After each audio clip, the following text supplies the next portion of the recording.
Nous avons au niveau de l'Institut Montaigne une vision un peu stratégique, c'est d'arriver à séparer clairement ce qui relève de l'assurance, ce qui relève de la solidarité, comprise au véritable sens du terme, c'est-à-dire des transferts financiers qui vont vers ceux qui en ont le plus besoin, de ce qui relève simplement de la technique d'assurance. Alors depuis le début, nous avons cette vision et nous avons mis en place successivement des jalons en quelque sorte, des propositions jalons qui permettraient d'atteindre cet objectif et qui respecteraient totalement le principe de solidarité nationale et le principe d'universalité d'accès aux soins.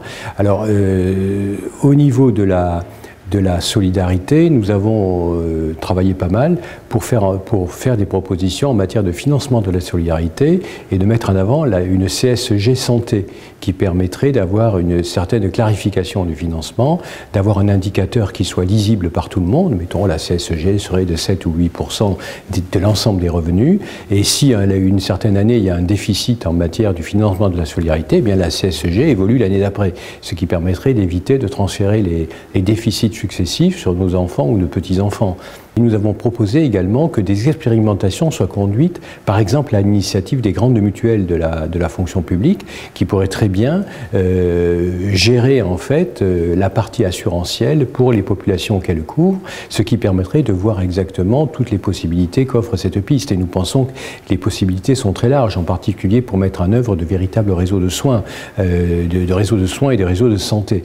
Alors ça, c'est une première piste qui est une piste très stratégique, mais nous avons également formulé des propositions pour faire en sorte que notre système de santé réponde vraiment aux exigences du XXIe siècle. En particulier, nous avons fait des propositions très concrètes sur les hôpitaux pour leur donner beaucoup plus de souplesse et qu'ils puissent évoluer vers des systèmes que l'on appelle des PSPH, des hôpitaux privés à but non lucratif, et de très nombreux hôpitaux privés à but non lucratif existent, et d'ailleurs dans l'opinion on les confond avec des hôpitaux publics, par exemple l'hôpital Marie-Lannelongue, l'hôpital Saint-Joseph à Paris, l'Institut Mutualiste Montsouris sont des hôpitaux privés à but non lucratif. C'est une formule qui nous paraît être une formule d'avenir, qui est d'ailleurs un standard international, qui permet de concilier à la fois une certaine forme de solidarité.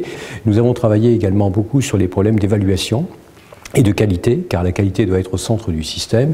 Aujourd'hui, on fait beaucoup de déclamations sur la qualité, mais la qualité ne se déclame pas, elle se mesure, elle s'évalue, et nous avons fait des propositions très, très concrètes pour évaluer pourquoi il faut réformer l'assurance maladie.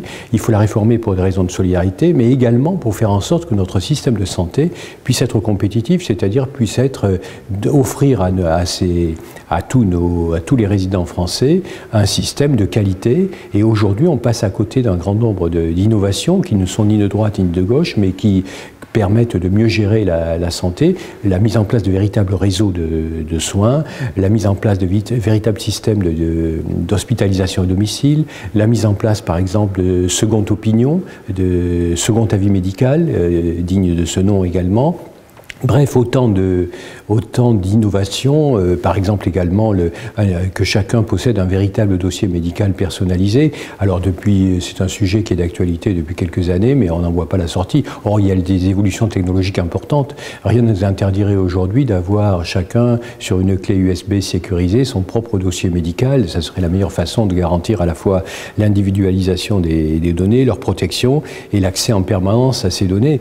Donc vous voyez, il y a beaucoup d'innovations. Mais aujourd'hui, le système est vraiment très centralisé et au-delà des a priori idéologiques, il nécessite une réforme en profondeur si on veut maintenir un haut niveau de qualité de soins.